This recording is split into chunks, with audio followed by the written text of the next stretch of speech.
Hi, everyone, and welcome to another edition of Yacht Crew Vlogs right here on Yachting International Radio. My name is Ria. I am your host, and I'm very pleased to welcome my next guest.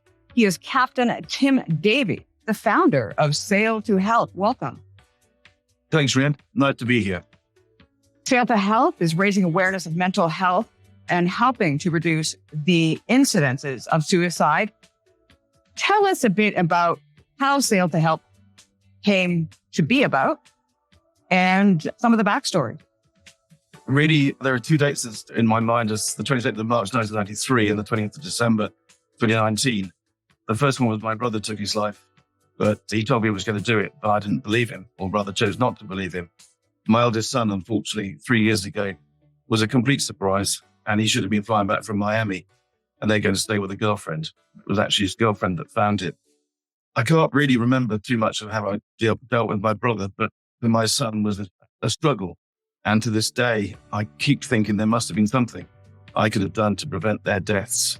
Obviously, I can't. And part of the way that I've dealt with it is to try and help other people by breaking what I call, or trying to break that cycle of misery while offering a safe environment for those who have been bereaved by suicide to deal with their grief. And what is it that SAIL2HELP actually does? We offer to take families, not multiple families, as a family who've been bereaved by suicide, out on the water or sit in a marina or whatever it is they want to do with me, normally on my own, to allow them to say something, say nothing, or just absorb the sunshine and feel slightly different.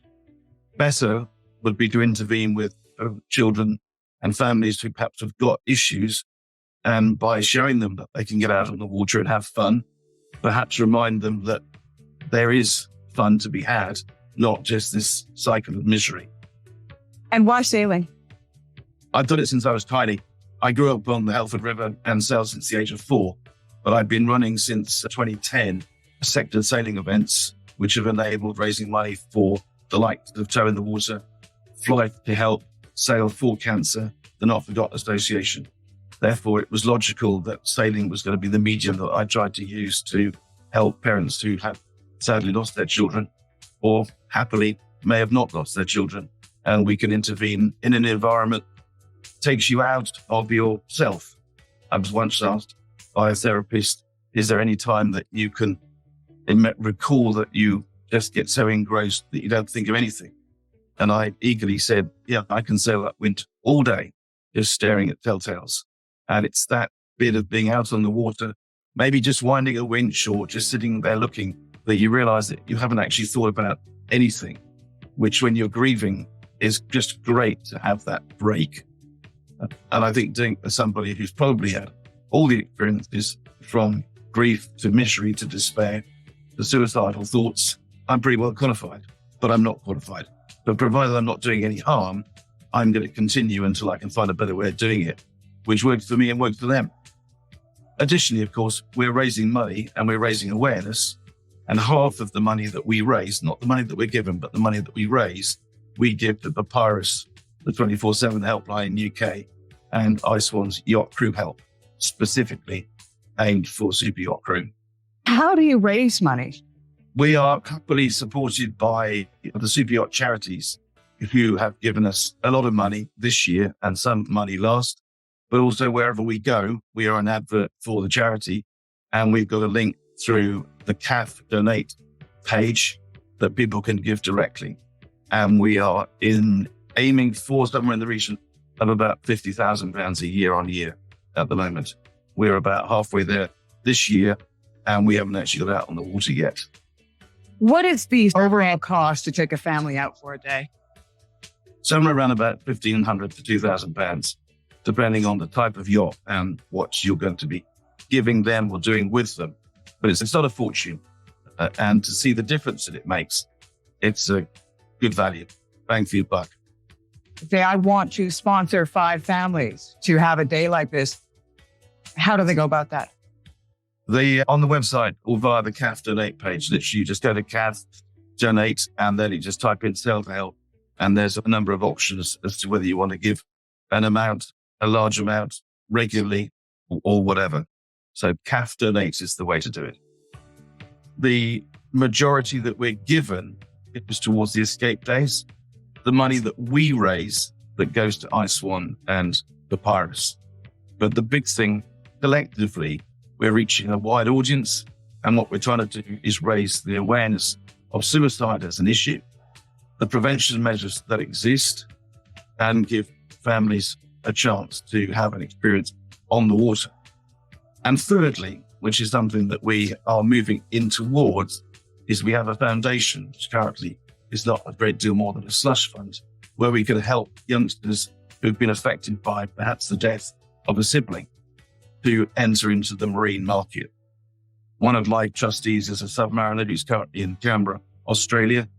Another one is a super yacht captain, probably known to many, Chris Andresen, who's at anchor at Sud-on-Tebe, having just done the 5,080 mile across Atlantic. And Charlie, the third trustee, is a chief officer on a 72 meter in the Mediterranean, probably going to Miami for the Grand Prix. So between us, if those three aren't sufficient, then we also have a network through Trinity House and other contacts into the marine industry in the broadest sense.